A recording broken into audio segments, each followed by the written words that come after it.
Halo, Assalamualaikum. Kali ini kita akan membahas tentang kesehatan mata anak yang berhubungan dengan pemakaian gawai atau gadget. Namun sebelum kita mulai videonya, jangan lupa subscribe, like, komen, dan tekan tombol loncengnya ya.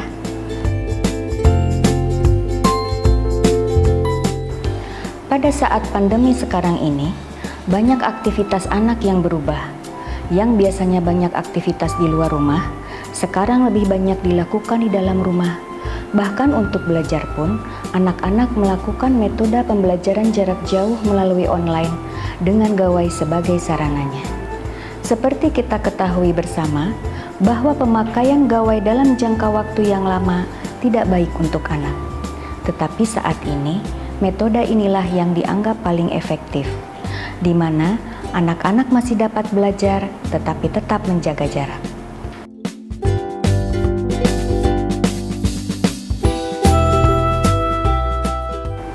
Pertama, meningkatkan resiko terjadinya rabun jauh atau miop bagi anak yang sebelumnya tidak rabun jauh, dan meningkatkan resiko progresivitasnya bagi anak yang sudah rabun jauh. Hal ini disebabkan karena mata dipaksa untuk terus-menerus berakomodasi atau melihat layar gawai dalam jarak yang dekat. Kedua, menyebabkan stres, gelisah, kehilangan kemampuan bersosialisasi karena pada umumnya anak-anak senang bermain dengan teman-temannya. Ketiga, pada beberapa anak dapat mengganggu siklus tidurnya.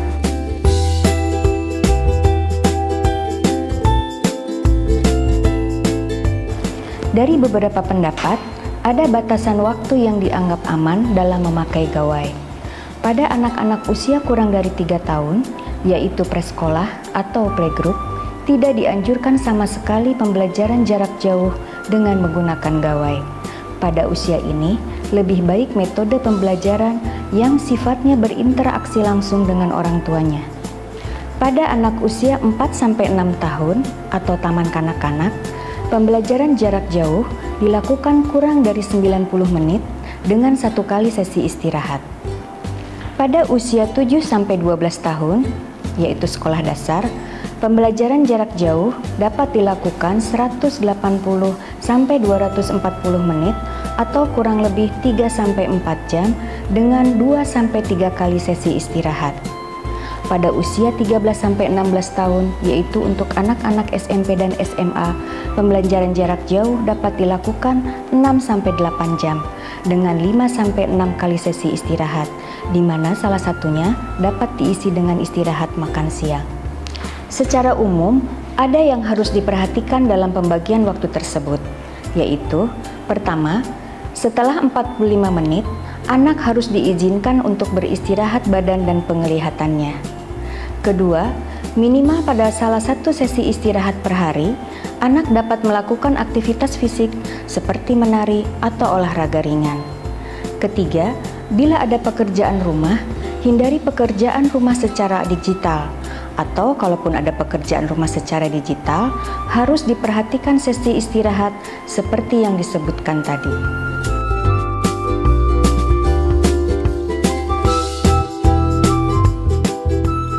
Pertama, menerapkan prinsip 20-20-20, yaitu setiap 20 menit seorang anak melihat layar gawai, 20 detik matanya beristirahat dengan cara mengalihkan pandangan matanya dari melihat layar gawai dengan cara melihat jauh pada jarak 20 kaki atau 6 meter.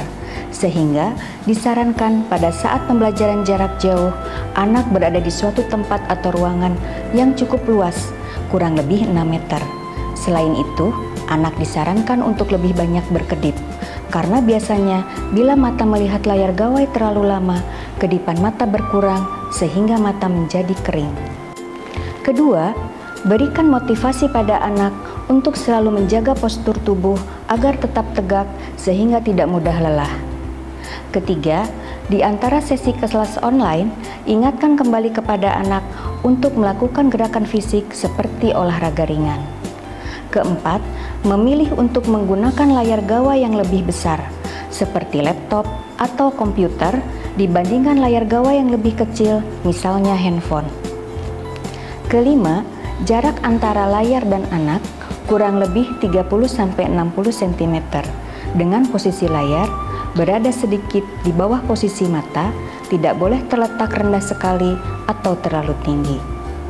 Keenam, disarankan untuk menggunakan proteksi layar dan pengaturan terhadap cahaya atau brightness, karena biasanya anak-anak lebih senang dengan layar gawai yang terang sekali sehingga mengakibatkan mata menjadi cepat lelah. Ketujuh, apabila berada di suatu ruangan, jangan biarkan anak melihat layar gawai di ruangan yang remang-remang, jadi harus cukup pencahayaannya.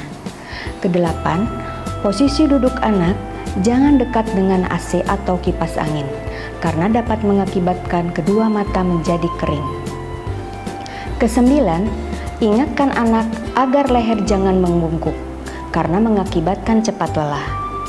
Kesepuluh, anak-anak yang menggunakan kacamata harus tetap menggunakan kacamatanya secara reguler. Terakhir, setelah selesai pembelajaran online, ajak anak-anak untuk beristirahat di luar rumah, misalnya di halaman rumah atau di taman, sambil melakukan aktivitas fisik dan melihat pemandangan, atau green time. Intinya, green time harus lebih banyak dari screen time.